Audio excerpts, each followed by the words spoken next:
Memory. ठीक, memory में देखा गया है, सब लोग कहते हैं मेमोरी कई प्रकार की होती है। कुछ लोग कहते हैं एक्सटर्नल मेमोरी होती है, इंटरनल मेमोरी होती है। कुछ कहते हैं रैम होती है, रोम होती है। कुछ कहते हैं वर्टाइल नॉन वर्टाइल मेमोरी होती है। लेकिन बेसिक मेमोरी को दो प्रकार की होती है, एक होती है प्राइमरी और एक होती है सेकेंडरी। मतलब प्राथमिक और द्वितीयक। ठीक, अब हम लोग बात करेंगे प्राइमरी मेमोरी की। प्राइमरी मेमोरी क्या होती है? प्राइमरी मेमोरी में वैसे तो कई होती है, लेकिन अभी हम बात करेंगे रैम और रोम। ठीक है, रोम का मतलब है रीड ओनली मेमोरी।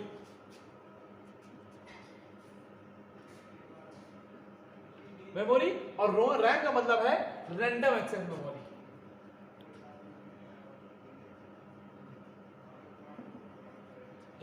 रोम में देखिए रीड ओनली मतलब रीड ओनली, जिसको केवल पढ़ा जा सकता है।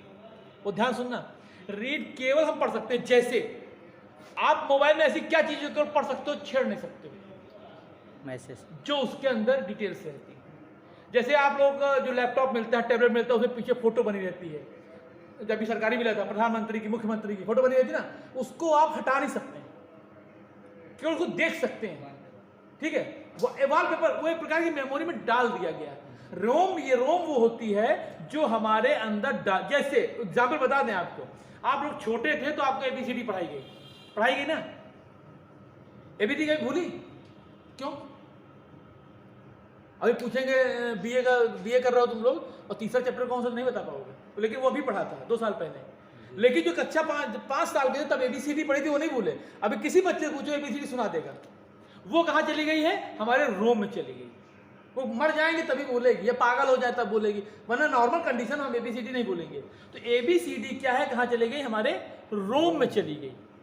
जितनी भी ऑटोमेटिक चीज़ें आप देखते हैं उसमें आजकल जितनी भी चीज़ें आ रही हैं, जैसे आप गाड़ियाँ आ रही हैं, 4 व्हीलर आ रही हैं और मशीनें आ रही हैं, तो जिसमें आप जिसे आप कहते हो ऑटोमेटिक, वो ऑटोमेटिक नहीं होती। उसमें होता क्या है, उसमें रोम में डाल देते हैं। जैसे नई गाड़ियाँ जो आ रही हैं उसमें बारिश होगी तो वाइपर चलने लगेगा, उसके रोम में पड़ा हुआ कि पानी गिरेगा जब शीशे पे तो हमको चलना है। ये सीट बेल्ट नहीं लगाई तो टू टू टू गाड़ी बोलने लगती है, बीप देने लगती है। क्यों? उसके रोम में भर दिया गया है कि अगर से बंदे ने सीट बेल्ट नहीं लगाई है तो बोलेगी गाड़ी। उसको आप चेंज नहीं कर पाओगे। वो चेंज कैसे होगी? उसके अंदर जाने की जरूरत। तो रोम कितने प्रकार के होते हैं? अगर रोम में देखें तो रोम पी रोम, प्रोग्रामिंग रोम जिसे कहते हैं, आपके प्रोग्राम में डाल दिया गया। आपके प्रोग्राम, मशीन के प्रोग्राम में वो चीज डाल दी गई है कि ऐसा होना है। अब समय के बाद लोगों ने सोचा कि चेंज किया। जैसे मान लो टैबलेट, बेटा एक साथ टैबलेट आ गए, सरकार कोई और थी, टैबलेट खरीद लिए गए, एकदम सरकार चली गई, दूसरी सरकार आ गई। अब दूसरी सरकार क्या करेगी कि वहां से हटाएगी ना, अगर से मुख्यमंत्री बदल गया तो मुख्यमंत्री फोटो बदल जाएगी। अब मुख्यमंत्री फोटो तो आप तो रोम में डाल चुके हो, प्रोग्रामिंग रोम में। अब मुख्यमंत्री फोटो बदलनी है, ये तो पूरे टैबलेट खत्म करो। तो टैबलेट में खत्म करके क्या कर देंगे, एक आता है ईपी रोम। ईपी रोम का मतलब है erasable programming read only memory. अब वो इरेज करेगा, वो उसको हटा, लेकिन हम आप नहीं कर पाएंगे। उसके प्रोग्राम के अंदर जाके उसको मैग्नेटिक लेजर द्वारा हटाया जाएगा, तब दूसरी चीज पड़ेगी। इसीलिए आप कोई चीज बदल नहीं पाते हो, कोई चीज जो चीज रोम में चली जाती है। तो एक भाई वैज्ञानिकों ने सोचा ही है कि प्रोग्रामर ने कि भाई अगर हमने कोई चीज डाल दी है हटाना भी है। जैसे ये सैमसंग का मोबाइल है, अब सैमसंग मोबाइल जब ऑन करते हो क्या लिखा आता है? सैमसंग लिखा आता है ना। रेडमी में रेडमी लिख के आता है, एप्पल में एप्पल बन के आ जाता है। वो किसमें पड़ा है? रोम में पड़ा है उसके।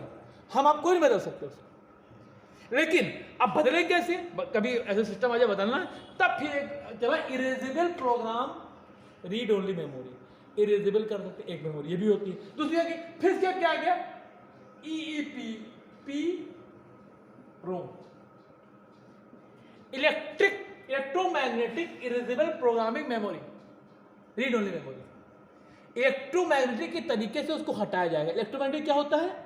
जितने भी प्रोग्राम होते हैं आप डालते हैं मेमोरी में, चाहे फ्लॉपी डिस्क हो, सीडी हो, हार्ड डिस्क हो, कोई भी हो, उसमें मैग्नेटिक के थ्रू आती है। क्योंकि जब इसके बारे में बात करेंगे मेमोरी की, एक बार बता चुके थे आपको कि क्या हम अपनी ध्वनि ऊर्जा को चेंज करके किस में डालते हैं। वो कैसेट देखा है वाला, गाना पर सुनने वाला, देखा है ना, कौन वाला, जो इस टाइप का होता है पहले, ये सीडी वाला नहीं, ये वाला देखा किसी ने, जिसमें रील होती है, यहाँ से रील जाती है और ये गाना यहाँ बजता है। जी जी, पूजन ने देखा होगा, जी हमने देखा ना, देखा है सर। इसमें गाना बजता है और ये पट्टी रील होती है इस तरह की, ये तो होती है, पट्टी होती है ना। जी सर। अब बताओ पट्टी में गाना कैसे आ जाता है? हमारे आपकी आवाज आ जाती है, रिकॉर्ड भी कर सकते हैं। पट्टी में कैसेट देखा ना आपने, कैसेट देखा होगा, गाना बजाना जो इस तरह कैसेट होता था पहले, है ना, तो उसमें पट्टी में गाना कैसे आता है? वो इलेक्ट्रोमैग्नेटिक रेज डाली जाती है उसमें, ध्वनि ऊर्जा को चेंज कर देते। क्या हम जो बोल रहे हैं क्या है? एनर्जी है। एनर्जी कभी लॉस नहीं होती। ऊर्जा संरक्षण का नियम आपने पढ़ा है, ऊर्जा को ना तो उत्पन्न किया जा सकता है और ना ही नष्ट किया जा सकता है, बस एक रूप से दूसरे रूप में परिवर्तित किया जाता है। ठीक, तो ध्वनि ऊर्जा को इलेक्ट्रोमैग्नेटिक एनर्जी में चेंज कर देता है। और जब ये इसको लाइट द्वारा हम ऑन करते हैं तो इसका हेड आता है ऊपर, जब बटन दबाते हैं, यहाँ एक बटन लगा होता है, दबाते हैं तो ये टच कर जाता है इसमें। तो ये क्या करता है, उसी ध्वनि मैग्नेटिक ऊर्जा को फिर ध्वनि ऊर्जा बदल के हमको सुनाता है। ठीक, बंद कर दो।